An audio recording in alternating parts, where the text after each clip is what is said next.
बृहस्पतिवार व्रत। भारत में गुरुवार को बृहस्पतिवार भी कहा जाता है। यह भगवान विष्णु और बृहस्पति को समर्पित दिन है, जो देवों के गुरु थे। गुरुवार को पूजा और व्रत करना धन और अच्छे स्वास्थ्य का आशीर्वाद प्राप्त करने की कुंजी है। बृहस्पतिवार व्रत की कथा। भारतवर्ष में एक प्रतापी और दानी राजा राज्य करता था। वह नित्य गरीबों को और ब्राह्मणों को सहायता करता था। यह बात उसकी रानी को अच्छी नहीं लगती थी। वह ना ही गरीबों को दान देती, ना ही भगवान का पूजन करती थी और राजा को भी दान देने से मना किया करती थी। एक दिन राजा वन में शिकार करने को गए हुए थे, तो रानी महल में अकेली थी। उसी समय बृहस्पति देव साधु वेश में राजा के महल में भिक्षा के लिए गए और भिक्षा मांगी। रानी ने भिक्षा देने से इनकार किया और कहा, हे साधु महाराज, मैं तो दान पुण्य से तंग आ गई हूँ। मेरा पति सारा धन लुटाते रहते हैं। मेरी इच्छा है कि हमारा सारा धन नष्ट हो जाए, फिर ना रहेगा बांस, ना बजेगी बांसुरी। साधु ने कहा, देवी, तुम तो बड़ी विचित्र हो। धन संतान तो सभी चाहते हैं, पुत्र और लक्ष्मी तो पापी के घर भी होने चाहिए। यदि तुम्हारे पास अधिक धन है तो भूखों को भोजन दो, प्यासों के लिए प्याऊ बनवाओ, मुसाफिरों के लिए धर्मशाले खुलवाओ। जो निर्धन अपनी कुंवारी कन्याओं का विवाह नहीं कर सकते, उनका विवाह करा दो। ऐसे और कई काम हैं जिनके करने से तुम्हारा यश लोक परलोक में फैलेगा। परंतु रानी पर उपदेश का कोई प्रभाव ना पड़ा। वह बोली, महाराज, आप मुझे कुछ ना समझाएं। मैं ऐसा धन नहीं चाहती जो हर जगह बांटती फिरूं। साधु ने उत्तर दिया, यदि तुम्हारी ऐसी इच्छा है तो तथास्तु। तुम ऐसा करना कि बृहस्पतिवार को घर लीपकर पीली मिट्टी से अपना सिर धोकर स्नान करना, भट्टी चढ़ाकर कपड़े धोना। ऐसा करने से आपका सारा धन नष्ट हो जाएगा। इतना कहकर वे साधु महाराज जी वहां से आलोक हो गए। साधु के अनुसार कई बातों को पूरा करते हुए रानी को केवल 3 बृहस्पतिवार ही बीते थे कि उसकी समस्त धन संपत्ति नष्ट हो गई। भोजन के लिए राजा का परिवार तरसने लगा। तब एक दिन राजा ने रानी से बोला कि हे रानी, तुम यहीं रहो, मैं दूसरे देश को जाता हूँ, क्योंकि यहाँ के सभी लोग मुझे जानते हैं, इसलिए मैं कोई छोटा कार्य नहीं कर सकता। ऐसा कहकर राजा परदेश चला गया। वहाँ वह जंगल से लकड़ी काटकर लाता और शहर में बेचता। इस तरह वह अपना जीवन व्यतीत करने लगा। इधर राजा के परदेश जाते ही रानी और दासी दुखी होने लगी। एक बार जब रानी और दासी को 7 दिन तक बिना भोजन के रहना पड़ा, तो रानी ने अपनी दासी से कहा, हे दासी, पास ही के नगर में मेरी बहन रहती है, वह बड़ी धनवान है। तू उसके पास जा और कुछ ले आ, ताकि थोड़ी बहुत गुजर बसर हो जाए। दासी रानी की बहन के पास गई। उस दिन गुरुवार था और रानी की बहन उस समय बृहस्पतिवार व्रत की कथा सुन रही थी। दासी ने रानी की बहन को अपनी रानी का संदेश दिया, लेकिन रानी की बड़ी बहन ने कोई उत्तर नहीं दिया। जब दासी को रानी की बहन से कोई उत्तर नहीं मिला तो वह बहुत दुखी हुई और उसे क्रोध भी आया। दासी ने वापस आकर रानी को सारी बात बता दी। ये सुनकर रानी ने अपने भाग्य को कोसा। उधर रानी की बहन ने सोचा कि मेरी बहन की दासी आई थी, परंतु मैं उसे नहीं बोली, इससे वह बहुत दुखी हुई होगी। कथा सुनकर और पूजन समाप्त करके वह अपनी बहन के घर आई और कहने लगी, हे बहन, मैं बृहस्पतिवार का व्रत कर रही थी। तुम्हारी दासी मेरे घर आई थी, परंतु जब तक कथा होती है ना ही बोलते हैं ना ही उठते हैं। तो बताओ दासी क्यों आई थी? रानी बोली, बहन, तुमसे क्या छिपाऊं, हमारे घर में खाने तक को अनाज नहीं था। ऐसा कहते कहते रानी की आंखें भर आई। उसने दासी समेत पिछले 7 दिनों से भूखे रहने तक की बात अपनी बहन को विस्तार पूर्वक सुना दी। रानी की बहन बोली, देखो बहन, भगवान बृहस्पति देव सबकी मनोकामना को पूर्ण करते हैं। देखो तुम्हारे घर में कहीं अनाज रखा हो।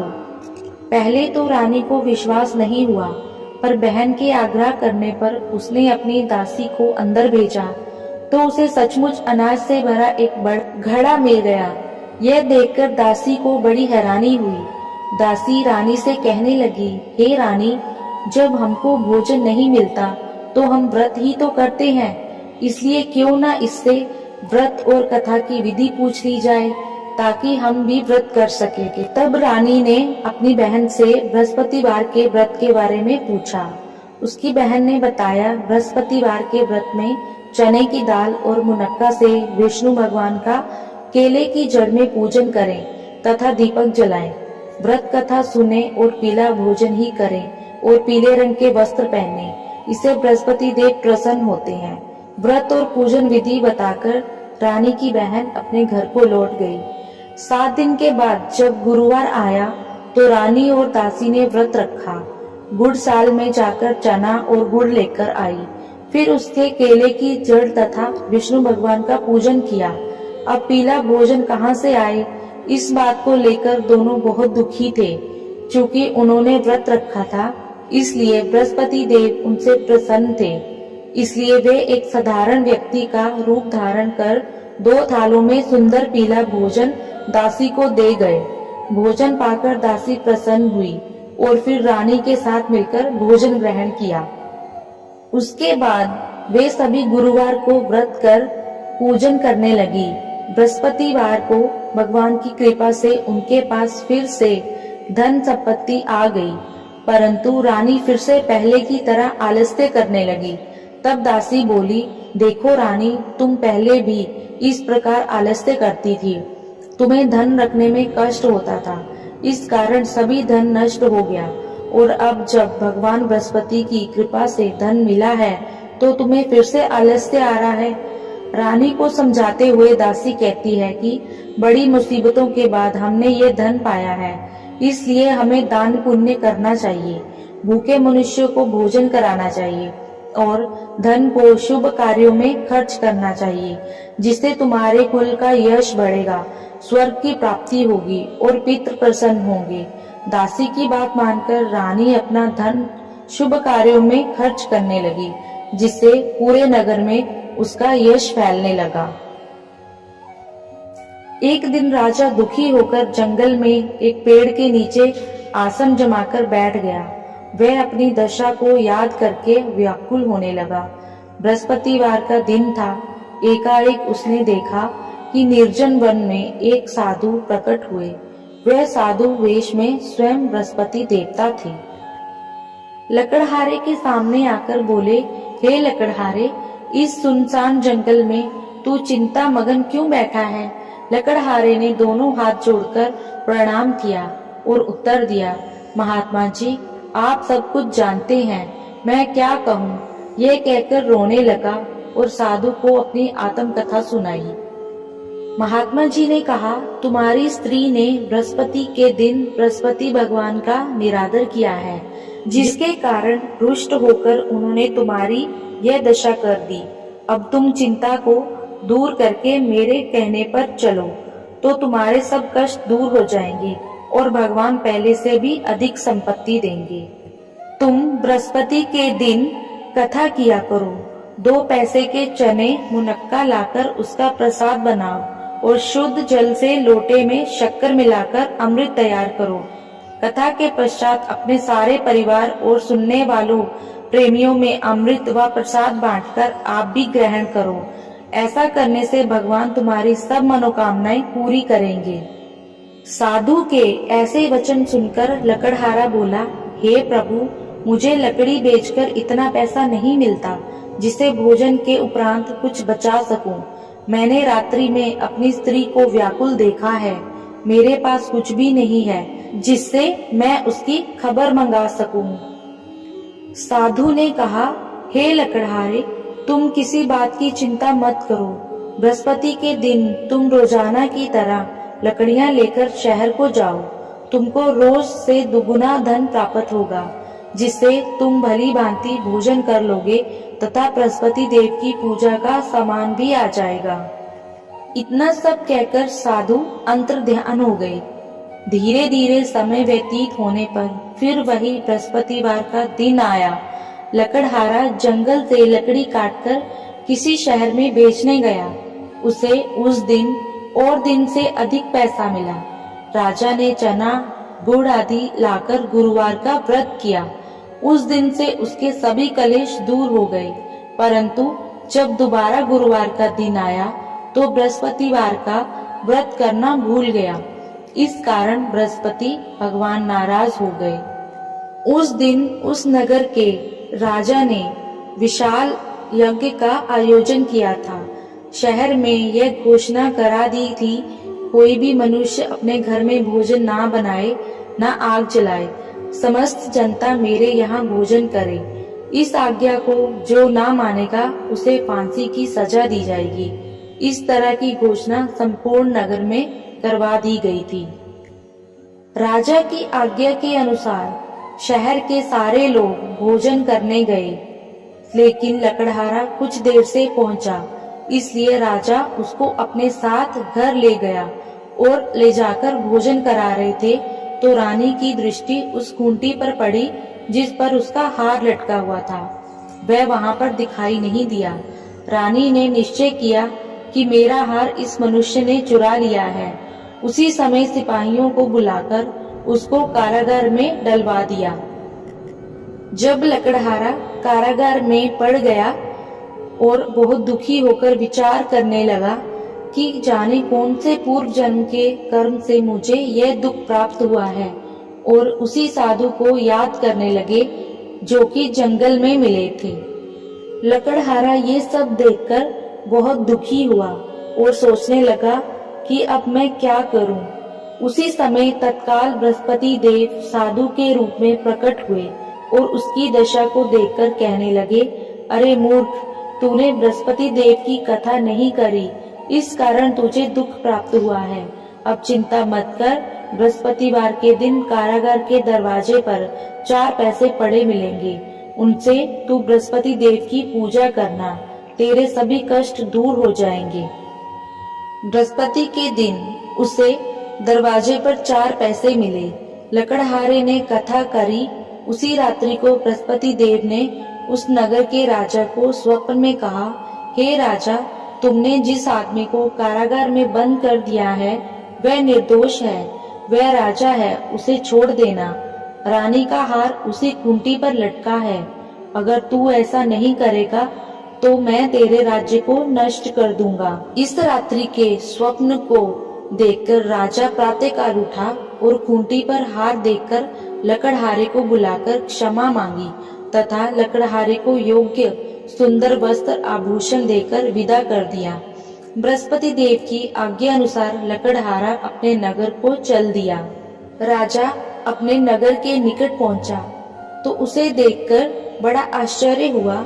नगर में पहले से अधिक बाग, तालाब, कुएं तथा बहुत सी धर्मशाला, मंदिर आदि बन गए थे।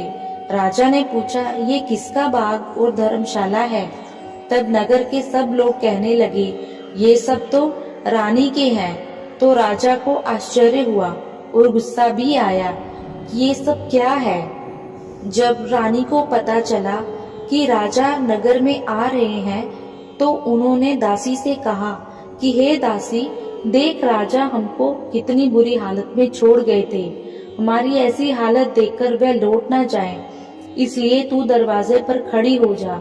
आज्ञा अनुसार दासी दरवाजे पर खड़ी हो गई। राजा आए तो उन्हें अपने साथ लिवा लाई। तब राजा ने क्रोध करके अपनी रानी से पूछा कि ये धन तुम्हें कैसे प्राप्त हुआ है? तब उन्होंने कहा, हमें ये सब धन बृहस्पति देव के इस व्रत के प्रभाव से प्राप्त हुआ है। हमने बृहस्पतिवार का व्रत करना शुरू किया है, उसी से ही ये सब कुछ हमें वापस मिला है। राजा ने निश्चय किया कि 7 दिन बाद तो सभी बृहस्पति देव का पूजन करते हैं, परंतु मैं प्रतिदिन दिन में 3 बार कथा तथा रोज व्रत किया करूंगा। अब हर समय राजा के दुपट्टे में चने की दाल बंधी रहती तथा दिन में 3 बार कथा करता। एक रोज राजा ने विचार किया कि चलो अपनी बहन के यहाँ हो आवे। इस तरह निश्चय कर राजा घोड़े पर सवार हो अपनी बहन के यहाँ को चलने लगा। मार्ग में उसने देखा कि कुछ आदमी एक मुर्दे को लिए जा रहे हैं। उन्हें रोककर राजा कहने लगा, अरे भाइयों, मेरी बृहस्पति देव की कथा सुनते जाओ। वे बोले, लो, हमारा तो आदमी मर गया है, इसको अपनी कथा की पड़ी है। परंतु कुछ आदमी बोले, अच्छा कहो, हम तुम्हारी कथा भी सुनेंगे। राजा ने दाल निकाली और जब कथा आधी हुई कि मुर्दा हिलने लग गया, और जब कथा समाप्त हो गई तो राम राम करके मनुष्य उठकर खड़ा हो गया। आगे मार्ग में उसे एक किसान खेत में हल चलाता मिला। राजा ने उसे देख उसे बोले, अरे भैया, तुम मेरी बृहस्पतिवार की कथा सुन लो। किसान बोला, जब तक मैं तेरी कथा सुनूंगा तब तक 4 हरिया जोत लूंगा। जा अपनी कथा किसी और को सुनाना। इस तरह राजा आगे चलने लगा। राजा के हटते ही बैल पछाड़ खाकर गिर गया तथा किसान के पेट में बड़ी जोर का दर्द होने लगा। उस समय उसकी माँ रोटी लेकर आई। उसने जब ये देखा तो अपने पुत्र से सब हाल पूछा और बेटे ने सभी हाल कह दिया। तो बुढ़िया दौड़ी दौड़ी उस घुड़सवार के पास गई और उसे बोली कि मैं तेरी कथा सुनूंगी, तू अपनी कथा मेरे खेत पर चलकर ही करना। राजा ने बुढ़िया के खेत पर जाकर कथा कही, जिसके सुनते ही वह बैल उठ खड़ा हो गया तथा किसान के पेट का दर्द भी बंद हो गया। फिर राजा अपनी बहन के घर पहुंच गया। राजा ने अपनी बहन से कहा, ऐसा कोई मनुष्य है जिसने भोजन नहीं किया हो, मेरी बृहस्पतिवार की कथा सुन ले। बहन बोली, हे भैया, यह देश ऐसा ही है कि पहले यहाँ लोग भोजन करते हैं, बाद में अन्य काम करते हैं। अगर कोई पड़ोस में है तो मैं बुला लाऊं। वह ऐसा कहकर देखने चली गई, परंतु उसे कोई ऐसा व्यक्ति नहीं मिला जिसने भोजन ना किया हो। अतः वह एक कुमार के घर गई जिसका लड़का बीमार था। उसे मालूम हुआ कि उनके यहाँ 3 रोज से किसी ने भोजन नहीं किया है। रानी ने अपने भाई की कथा सुनने के लिए कुमार से कहा। वह तैयार हो गया। राजा ने जाकर बृहस्पतिवार की कथा सुनाई, जिसको सुनकर उसका लड़का ठीक हो गया। अब तो राजा की प्रशंसा होने लगी। एक रोज राजा ने अपनी बहन से कहा कि हे बहन, हम अपने घर को जाएंगे, तुम भी तैयार हो जाओ। राजा की बहन ने अपनी सास से कहा। सास ने कहा, हाँ चली जा, परंतु अपने लड़कों को मत ले जाना, क्योंकि तेरे भाई के कोई औलाद नहीं है। राजा बहुत दुखी हुआ। बहन ने अपने भैया से कहा, हे भैया, मैं तो चलूंगी, पर कोई बालक नहीं जाएगा। राजा बोला, जब कोई बालक नहीं चलेगा तब तुम ही क्या करोगी। बड़े दुखी मन से राजा अपने घर को वापस लौट आया। रानी बोली, हे प्रभु, बृहस्पति देव ने हमें सब कुछ दिया है, वे हमें औलाद अवश्य देंगे। उसी रात को बृहस्पति देव ने राजा से स्वप्न में कहा, हे राजा, उठ, सभी सोच त्याग कर, तेरी रानी गर्भवती है। 9वें महीने में उसके गर्भ से एक सुंदर पुत्र पैदा हुआ। तब राजा बोला, हे रानी, स्त्री बिना भोजन के रह सकती है, पर बिना कहे नहीं रह सकती। जब मेरी बहन आए तुम उसे कुछ कहना मत। रानी ने सुनकर हाँ कर दिया। जब राजा की बहन ने ये शुभ समाचार सुना तो वो बहुत खुश हुई तथा बधाई लेकर अपने भाई के यहाँ आई। तभी रानी ने कहा, घोड़ा चढ़कर तो नहीं आई, गधा चढ़ी आई। राजा की बहन बोली, भाभी, मैं इस प्रकार ना कहती तो तुम्हें औलाद कैसे मिलती। बृहस्पति देव ऐसे ही हैं, जैसी जिसके मन में कामना हो सभी को पूर्ण करते हैं। जो सद्भावना पूर्वक बृहस्पतिवार का व्रत करता है एवं कथा पढ़ता है अथवा सुनता है, दूसरों को सुनाता है, बृहस्पति देव उसकी सभी मनोकामना पूर्ण करते हैं। बोलो बृहस्पति देव की जय। भगवान विष्णु की जय। धन्यवाद।